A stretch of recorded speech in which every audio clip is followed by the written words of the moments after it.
I make videos on the internet about sort of corporate life and corporate well-being, and also talk around sort of men's mental health. Recently done a TED talk on that. Yeah.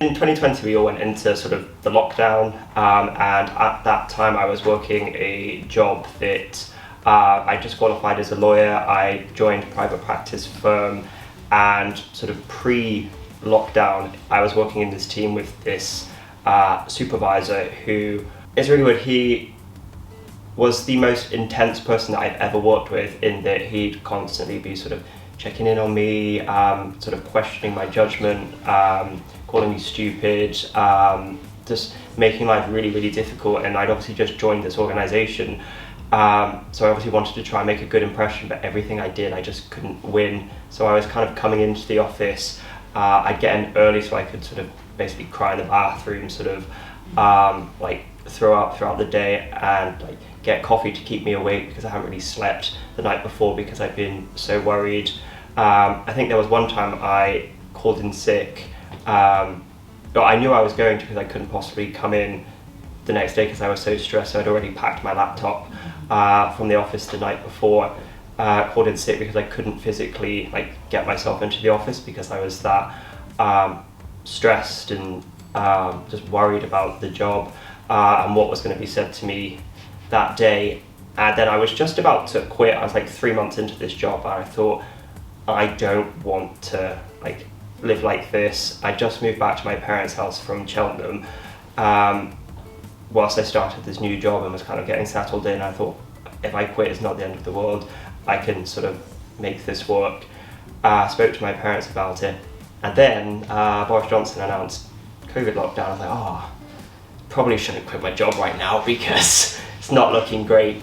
But then I got to work from home, and that's something I'd never experienced before, so I was kind of away from that environment that kind of made me so stressed, overwhelmed and anxious. And then I was suddenly working on a computer at my house, sort of with my parents around, where it felt, whilst I still had to speak to this person every single day, I was removed from that situation that kind of made me feel so uncomfortable and stressed. And you could just, if you weren't feeling 100% mentally that day, you could just not answer the call and just send an email and say, oh, sorry I missed your call, until you were kind of ready to sort of deal with that.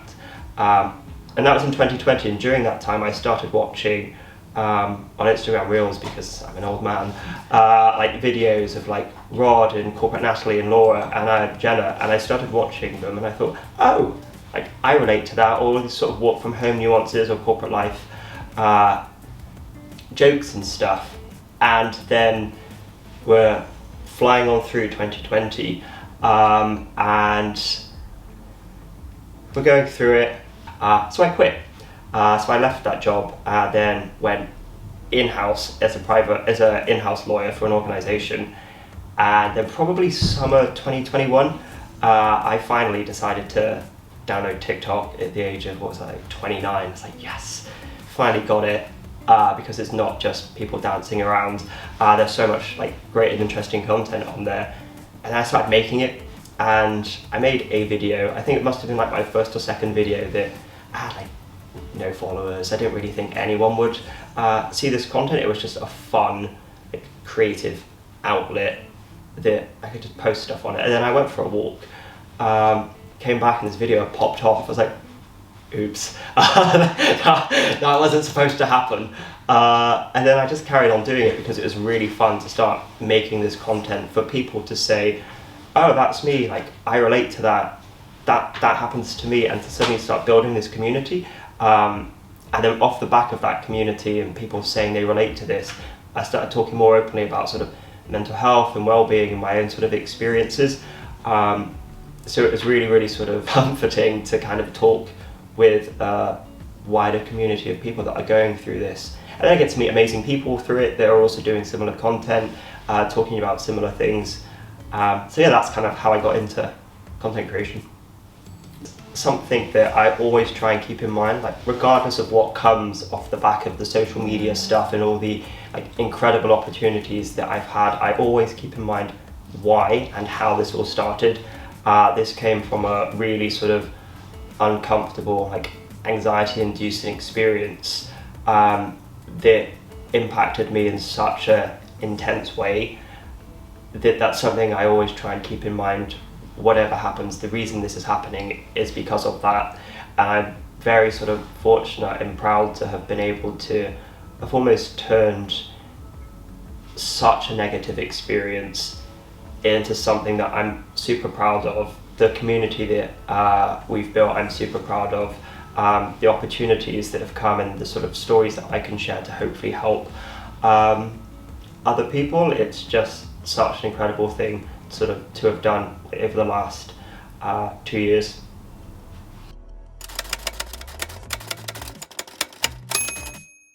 Yeah, I think first and foremost, there is room for everybody to create content if they want to create content and put themselves out there, because it's not easy to sit behind a camera and get started. So I think even the thought of wanting to get going should be sort of encouragement in that individual to say, do you know what, actually I'm going to do this. And then I think off the back of that, I would say shoot that first video, because it may flop, it may be a success, but you're going to learn and grow from that.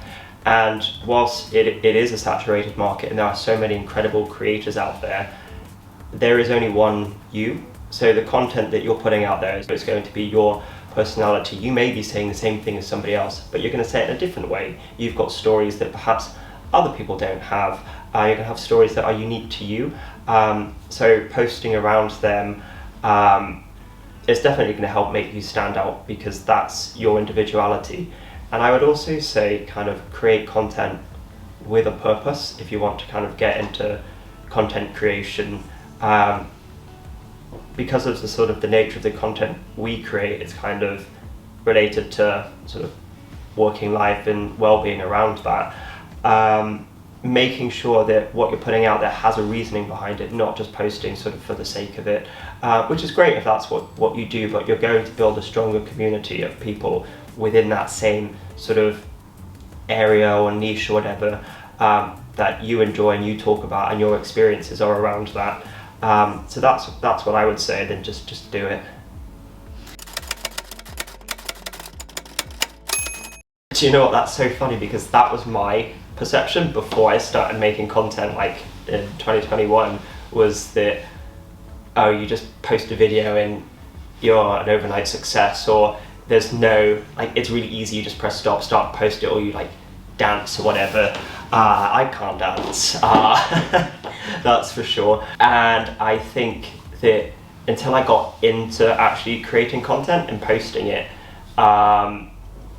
you then start to see, one, the level of effort it sort of takes to script, to edit, to get your lighting right, to get your audio correct, to get all of that.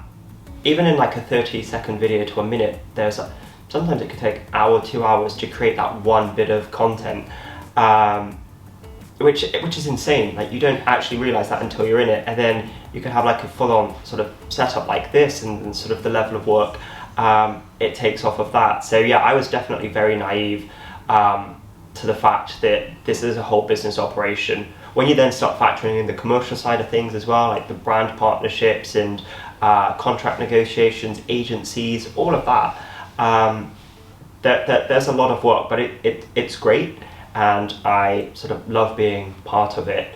But I would also say that shouldn't put anybody off creating content. If you've got a smartphone and like decent lighting, that could be natural lighting, like there's nothing stopping you from still creating some amazing content.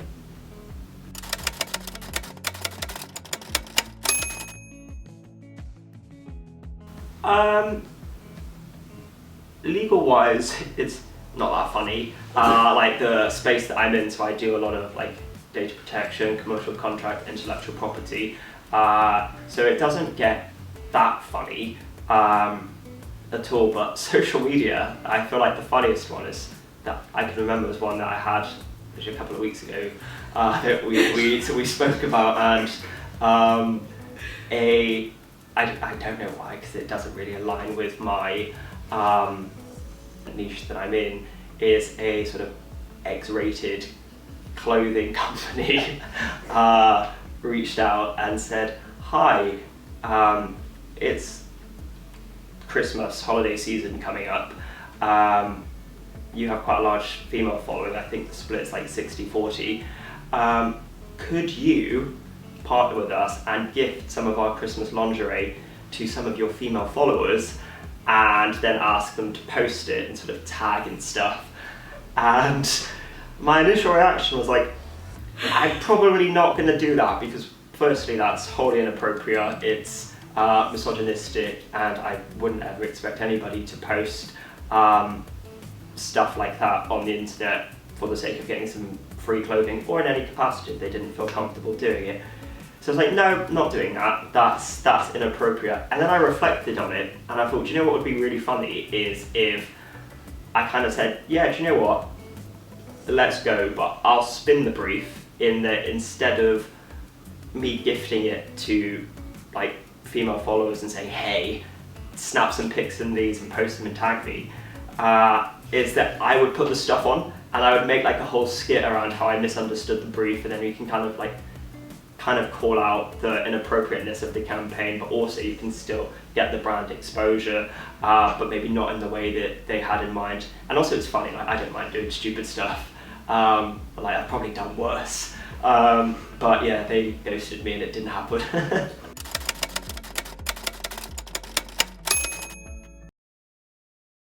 I think working from home is ever going to go away.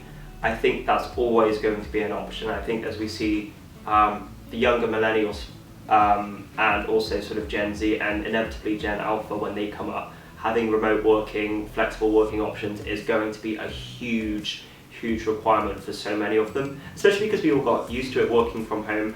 I 100% agree that there is still a benefit of having an office space, of collaborative working opportunities to sort of share, discuss and learn in person.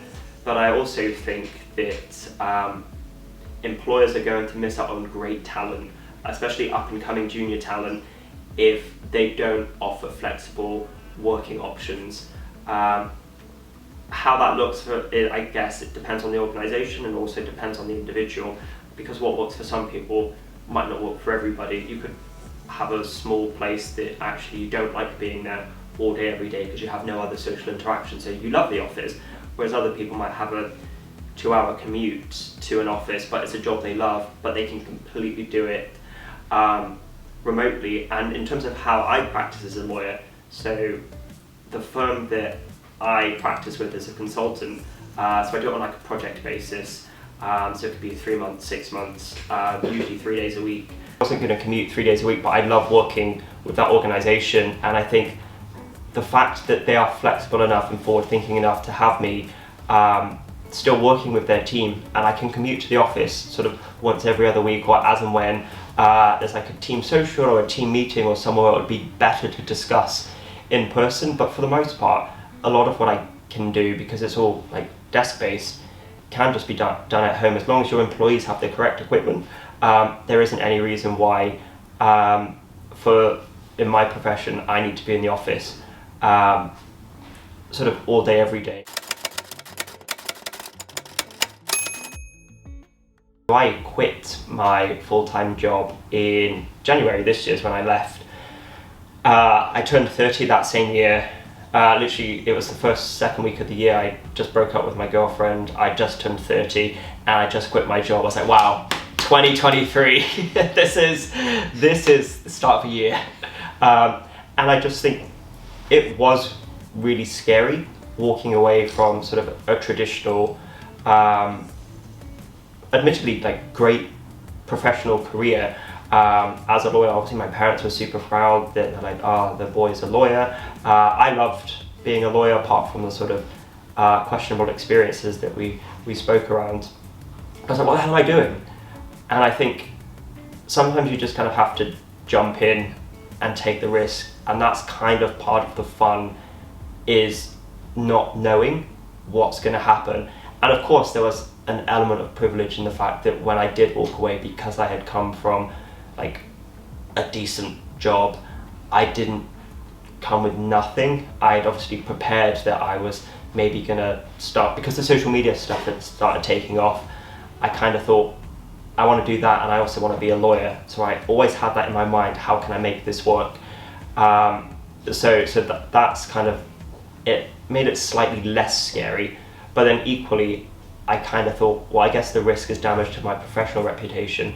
Would I ever be able to go back in to get like a normal job? Because in 5 years' time, I don't know what I'm going to be doing. Heck, I don't even know what I'm doing next year, for the most part. But again, it's taking those risks and thinking, this is what I like doing. If I don't do it, I'll regret not doing it. And at least I can do it and say, do you know what? I had to go. It flopped. I'll go and do something else, or I'll just go and go back to a normal job, which I'm not against. I probably will at some point because I like being a lawyer. But I think you may feel the same, but I'm super proud that I kind of said, I'm going to take that risk. I'm going to do it. I'm doing it because I want to do it.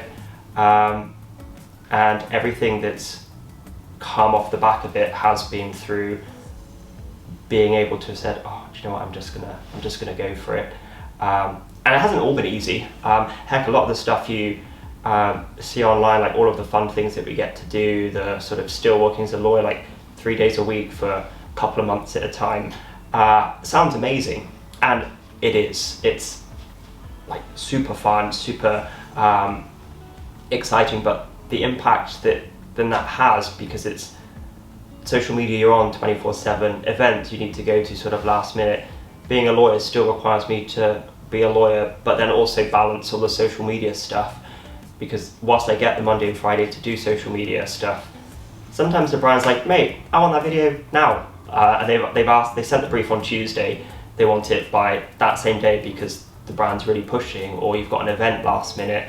And again, these are like first world problems, and they're kind of different kind of like career problems. But again, it takes its toll on sort of time management and making sure that you've got time to even just do normal things like play your PlayStation, hang out with your mates, and all of that kind of stuff. So it takes its toll, but in a different way. But equally, I love everything that I do, so I can't complain too much.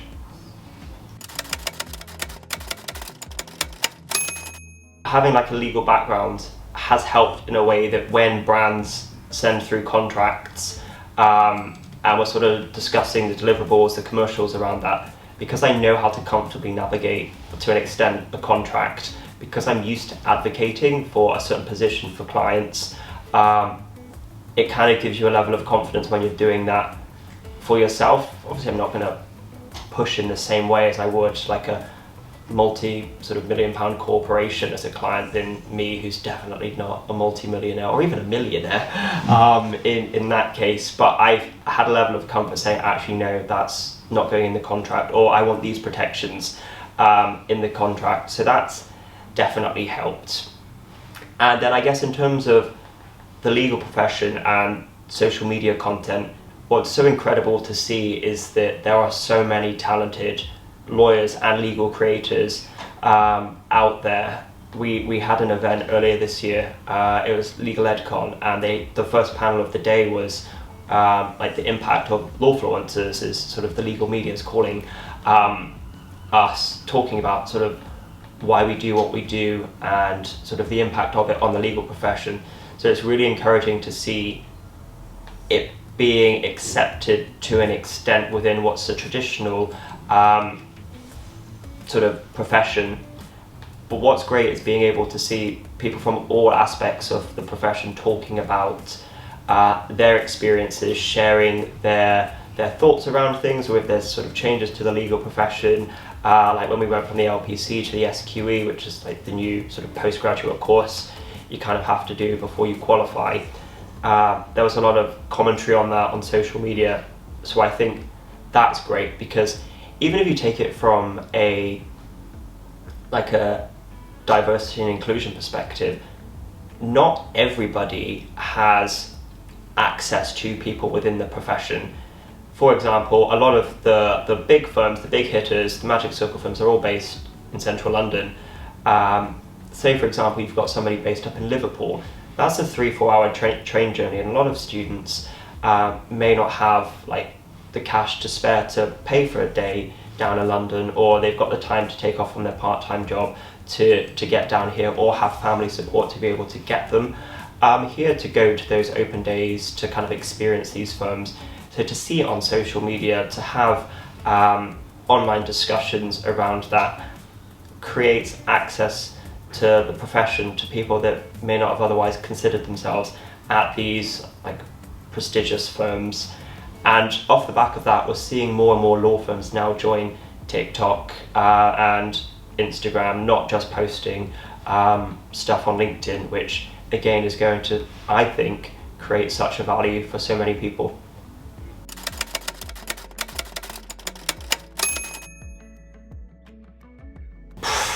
Do you know what? Good luck. Nah, for real, it's I was practicing as a full-time lawyer, and also being a social media person basically became 2 full-time jobs that I was doing, which definitely had taken its toll on my personal life.